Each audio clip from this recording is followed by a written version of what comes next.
which area will have the maximum water flow in 2040, in which pipe, we can identify that right now. Okay, if we want to know which road will have the maximum traffic in 2040, we can identify that right now. That information will change obviously as we go on, but the framework to capture that information is there. And we are hoping that this information be carried forward further for when the city administrators come in, they consume that information. And obviously there are a lot of challenges, so I thought it is important for me to probably highlight that as well. And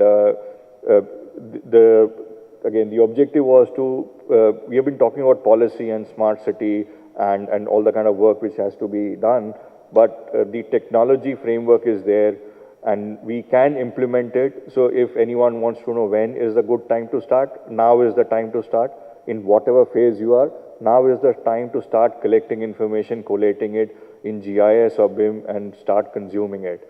Irrespective, so there will always be challenges. So this project has multiple stakeholders. So there's central government, state government, and there is the nodal agencies, all there's other consultants, there'll be contractors. So there are lots of organizations and people who are going to come and work on this.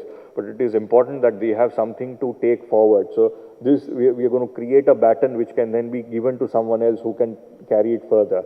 And then there are multiple disciplines, and in a city scenario, there's always be multiple disciplines, and we have to figure out figure out a way to work it. So at this stage, we have figured out a way to work it. There will be smarter ways to work in it. In next 5 years, the interoperability will improve, information exchange mechanism will improve. We would be using more and more devices, so a lot of things will improve. And as those changes, so currently, there aren't enough best practices or standard framework. So we would be talking to OGC and building smart in understanding what they're going to do globally so that we can adopt those standards and practices. We don't want to reinvent the wheel here. We want to use whatever is available, whatever is being used globally. So if we fail, it's a collective failure. Okay, if we succeed, it's a collective success. So this is not a success of one person or one organization. This is multiple organizations coming together and deciding to work as one and bringing in a lot more transparency into the system. As we move on, there would be significant amount of skill upgradation required. But we have the educational framework and institutional framework which can handle that. It is a matter of educating them what to educate on. So we can do it, nothing wrong in it. And then it needs to be ensured that this gets carried forward into the administrative framework from a maintenance and development standpoint. One of the biggest challenges which we have is information consumption.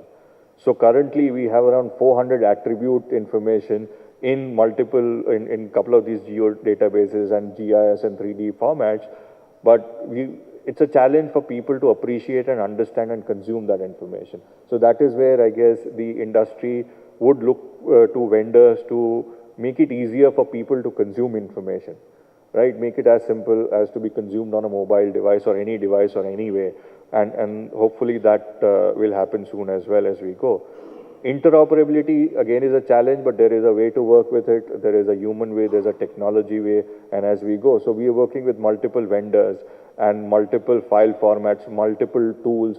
All of these are discipline-specific tools. And person who is coordinating, so like Suryakant is actually is the one who is feeling the pain of interoperability in terms of we are able to achieve that, but there is a manual process in hand-holding, which we are hoping that the technology in future makes it smarter. And as we go on to adopting, let's say, open standards with OGC and city GML, land XML and IFC, the life would be much more easier as we go on.